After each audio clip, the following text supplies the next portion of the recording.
You're interviewing for a new company and you land the offer. Congratulations. So as you present your new offer to your employer and you give your 2 weeks notice, suddenly they come back with a counter offer.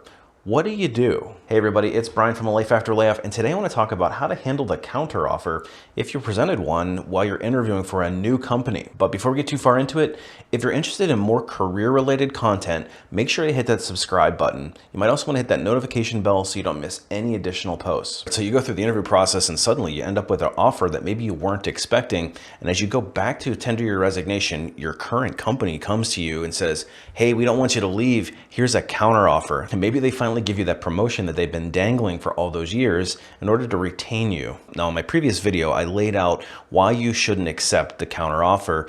And there's a lot of good reasons, and I still stand by that video. I think that every single point that I made is absolutely valid. However, I want to clarify one major thing. The perspective of that video is somebody who is actively looking to leave their company. They're applying for jobs, they're soliciting recruiters, or being open to solicitations because they're disenfranchised with their current situation. And the counteroffer comes as a result of that. In that case, I recommend that you never take that counteroffer because all the reasons that are in that video are still valid. So if you haven't seen that video yet, I'll leave a link for it and you should go check that one out. But as we know in the working world, not everything is black and white, and there are some circumstances that you might actually want to consider the counteroffer, and I want to break some of those down for you today. Let's paint the picture from an HR perspective about why a company would be willing to counteroffer to begin with. Let's suppose that you're in an active interview. You end up landing an offer and you go and you tender your resignation. Typically what would happen behind the scenes is the hiring manager or whoever you gave notice to would go to the human resource department and say, hey, I've got somebody that's giving a resignation or giving their 2 weeks notice. Then the human resource department and the hiring manager have a discussion and said, is this somebody that we want to retain? Now, obviously the employee would have to be in good standing.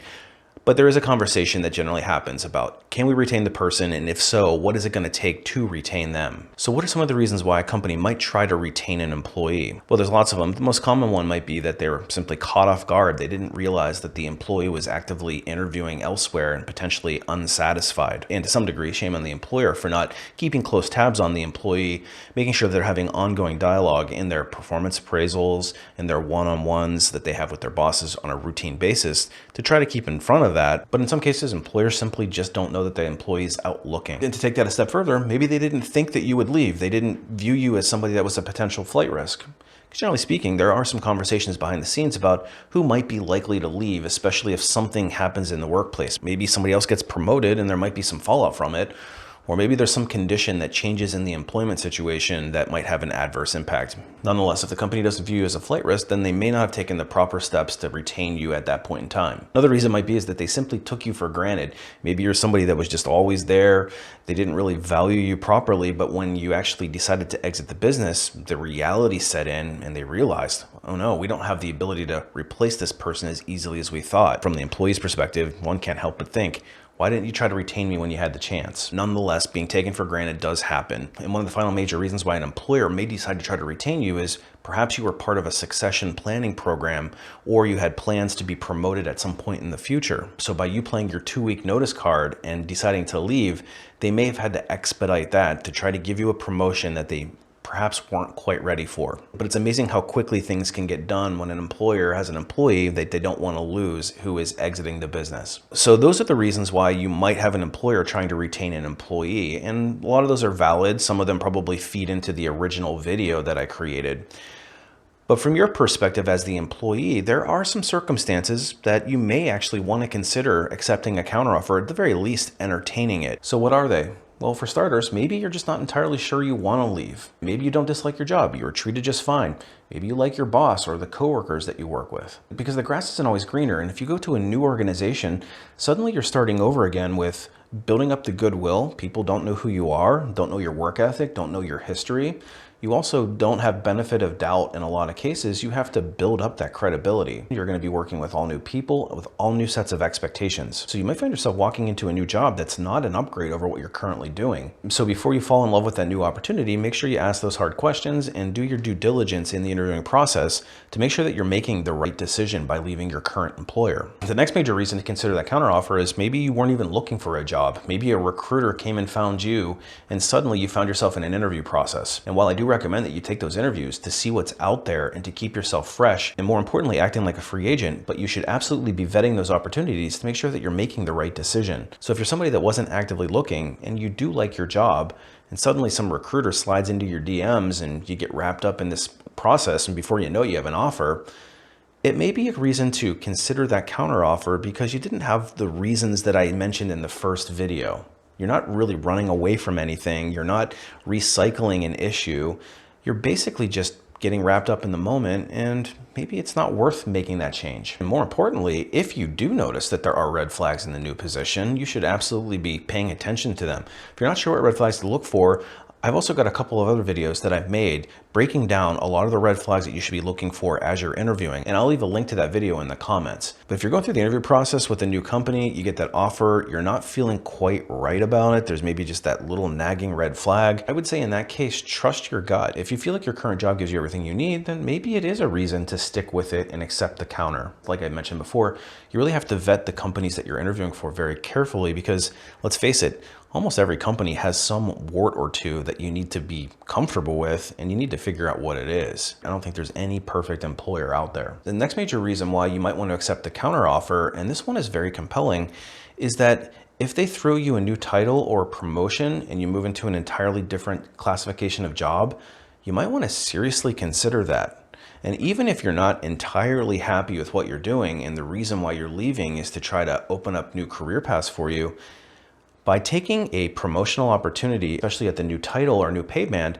it might actually give you an opportunity to really enrich your resume for future roles. So maybe you look at it strategically, you do that job for 2 to 3 years just to get the experience, and then you make your move outside of the company. And if you've gone through my Resume Rocketfuel course, you know how important titles are. So it could really open up some doors for you, especially in your longer term career path. But just know that if you accept that counter, you might be dealing with a lot of the same issues that you thought you were getting away from. It just might be more amplified this time with the higher pay band. Another compelling reason to accept a counter is maybe the new job has some very undesirable elements to it. Maybe you have a great commute currently, but the commute with the new company is pretty terrible, or maybe they don't have the flexibility of a fully remote job that you maybe currently enjoy, and you might have to go into an office a few days a week. And even more potentially disruptive is they may require you to relocate to an entirely different state. There's lots of reasons why the new job offer, while tempting, might not be the best fit for you. And the final compelling reason that I think you might want to actually consider that counteroffer from your current employer is maybe that they offer some stability. If you're in an industry that you know is very stable, you know the company, you know the customer base, and you know where they're heading, that could be very valuable in a labor market that potentially could be turbulent. And I can't tell you how many times I've logged into LinkedIn